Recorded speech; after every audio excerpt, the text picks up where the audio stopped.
Saatnya saudara Anda berada di segmen Smart Business Talk di Sapa Indonesia Pagi. Nah saudara, zaman terus bergerak dan juga semakin maju. Maka dari itu kita harus bisa menyesuaikan diri dengan perkembangan zaman yang ada, tidak terkecuali dengan bisnis yang sedang kita jalani. Tetap harus ini mengikuti perubahan zaman. Lalu bagaimana caranya kita bisa berbisnis dengan sukses sambil juga mengikuti perubahan zaman? Dan untuk membahas lebih lengkap soal permasalahan ini sudah bergabung di studio dengan pelatih kesuksesan nomor 1 versi majalah marketing, Tung Desem Waringin. Selamat pagi Pak Tung. Selamat pagi. Pak Tung, itu kalau dulu kita menggunakan mungkin cara-cara lama untuk berbisnis, tatap muka begitu ya. Tapi rasanya kalau sekarang harus diganti begitu ya Pak, dengan yang cara-cara baru. Ini seperti apa sih Pak cara-cara barunya ini? Jadi perkembangan ini kita harus belajar dulu yang namanya 3 hal yang abadi gitu ya.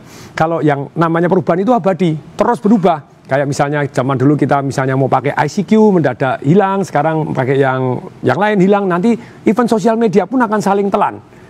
Bahkan sekarang ini kan sosial media harus kayaknya nggak bisa, kalau kamu nggak pakai WhatsApp nggak bisa. Dulu pakai BlackBerry kan itu yang BBM. Tapi akan saling telan. Di kemudian hari akan tetap saling telan.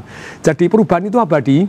Kalau kita mau bertahan atau bahkan tumbuh berkembang menghadapi perubahan yang abadi ini, kita pegang 2 abadi yang berikutnya.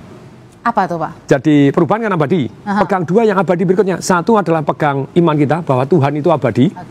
Bahwa Tuhan menghendaki kita apapun yang terjadi kita harus terus meningkatkan diri dan meningkatkan manfaat diri. Jadi apapun yang terjadi ini, ini ada sign-sign gitu ya dari alam semesta, kamu harus terus meningkatkan diri gitu. Kalau tidak meningkatkan diri ditelan oleh zaman. Jadi yang kedua ini pegang oleh iman kita bahwa Tuhan itu abadi. Yang ketiga adalah pegang hukum alam yang abadi. Jadi hukum alam ini harus kita pegang sehingga kita bisa menghadapi perubahan yang abadi ini. Hukum alam ciptaan Tuhan juga. Nah, seperti apa tuh? Contohnya kalau bisnis itu, jadi kalau misalnya kalau dilempar ke atas kan turun ke bawah, itu gravitasi adalah abadi. Contohnya energi, hukum alam nih, yang paling besar adalah energi. Energi tidak bisa diciptakan, tidak bisa dimusnahkan. Di mana kita fokus, di sana energi mengalir. Nah kalau kita fokus kepada kepuasan diri dan tidak terus meningkatkan diri, tidak ada satu riset, tidak ada adaptasi, tidak ada terus mengembangkan bisnis kita yang lebih bermanfaat kepada orang lain, apa yang terjadi? Kita ditelan oleh zaman. Jadi fokus kita itu, di sanalah energi mengalir. Kalau Anda fokus kepada masalah, apa yang terjadi? Hati-hati loh. Kalau Anda fokus kepada masalah terus, masalahnya malah membesar. Loh kok bisa?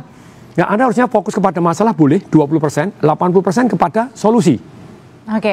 Nah, jadi artinya kalau misalnya berarti kita tidak boleh tenggelam ya Pak, ketika kita sudah membuat inovasi, tidak boleh berhenti sampai di situ, artinya melihat juga peluang-peluang lain agar tidak tadi ditelan tadi juga ya oleh yang lain-lainnya begitu Pak. Lalu kalau misalnya kita tidak mengikuti perkembangan zaman yang tadi, tidak mengikuti terus perubahan, apa yang terjadi dalam bisnis kita? Jadi sikapnya itu kan 2. Satu, menghancurkan perubahan. Misalnya zaman dulu itu pakai namanya tukang surat gitu ya, tukang pos. Mendadak ada email. Terus kita protes, email dihancurkan. Ya enggak bisa kan. Ya karena kan dulu, saya nggak mau email ya, orang udah kebiasaan gitu. Biasa kan orang seperti itu ya boleh Pak, tetap pakai surat, silahkan surat tetap akan ada pasarnya tersendiri karena ada beberapa tidak bisa pakai email gitu ya. Karena ada barangnya, ada apanya yang sehingga email tidak memungkinkan. Jadi bisnisnya itu berubah dari surat kepada mengirim satu yang namanya jasa kurir. Tapi sekali lagi, kita tidak bisa memprotes perkembangan zaman, terus kemudian tidak mengendaki perkembangan zaman, kita fokus malah mau menghancurkan perkembangan zaman, ya kita jadi negara terbelakang seperti itu. Jadi bagaimana kita menghadapi perubahan ini supaya kita tumbuh. Jadi kita harus meluangkan waktu peka terhadap perubahan-perubahan tadi, melihat trennya ini kemana. Bahkan kalau kita bisa itu kita yang menciptakan tren, itu even better. Kayak Gojek, apakah idenya murni dari Gojek saja? Enggak gitu ya. Dia melihat di luar negeri, Uber. Kemudian amati tiru modifikasi, bukan hanya mobil tapi melainkan sepeda motor. Karena disesuaikan juga dengan repasar di Indonesia. Tapi prakteknya ketika Anda mau mengikuti zaman atau bahkan istilahnya menarik zaman ini tadi, Anda hanya ada 4 cara doang. You build your own team, Anda bangun sendiri. Ini take a longer time dan kemungkinan berhasilnya tidak begitu istilahnya besar, ya build your own team, boleh silahkan, tidak apa-apa, tetap wajib. Tapi yang kedua adalah borrow winning strategy. 3B 1P gitu ya. Build, borrow. Anda borrow apa? Jadi Anda borrow misalnya kayak tadi, ini Uber di sana sukses, di Indonesia belum ada. Ya sudahlah kita borrow strateginya. Borrow strategi yang sama. Yang ketiga kita adalah buy. Jadi saya punya teman di perbankan dan kemudian, wah ini fintech sudah mulai berkembang. Dan dia sendiri tidak punya tim, tidak bisa borrow, ya ikutinlah perkembangan fintech-fintech yang ada. Kemudian dilihat, orang dia untungnya triliun-triliunan, kenapa tidak? Akhirnya buy aja. Jadi kalau ada something yang bagus, ini ya sudah kita buy, dilebur dari tempat kita. Nah, jadi artinya tadi ada 3 ya, ada bangun, 3B, kemudian pinjam, dan satunya ada beli juga ya? Beli. Yang keempat masih ada. Oh, ada lagi, Oke. Partnership. Oke. Jadi ketika Anda tidak bisa bersaing, Anda partnership. Satu hari di Tanah Abang ada murid saya konsultasi dengan saya, Pak Tong kita kesaing dari Tasikmalaya ini, Tasikmalaya. Dan kemudian kamu tidak bisa bersaing, susah Pak. Tapi mereka boleh bukanya cuma Senin sama Kamis. Nah kamu cari aja yang dari Tasik-Tasik yang sungguh-sungguh laris. Ditanya, mau nggak bukanya Senin sampai Senin gitu ya. Buka di tempat saya, bagi hasil aja. Jadi kamu nggak usah sewa tempat, bagi hasil.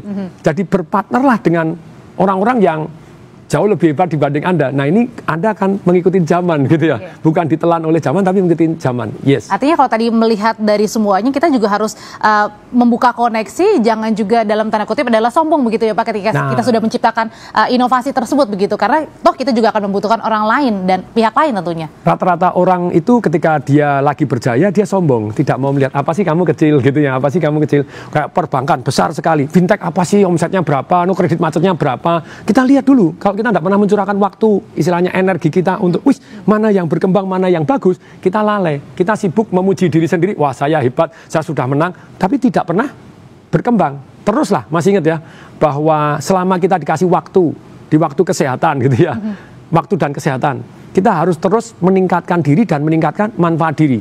Dan untuk meningkatkan diri dan manfaat diri, tidak bisa sombong. Kalau sombong itu Anda tidak bisa noleh kok, Anda tidak mau melihat, saya paling hebat, ya sudah, selesai.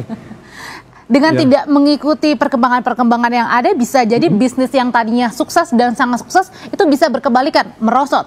Nokia, BBM gitu ya, bisa hilang. Kodak, padahal Kodak itu yang menemukan kamera digital gitu ya, jadi dia film. Tapi dia, apa sih ini?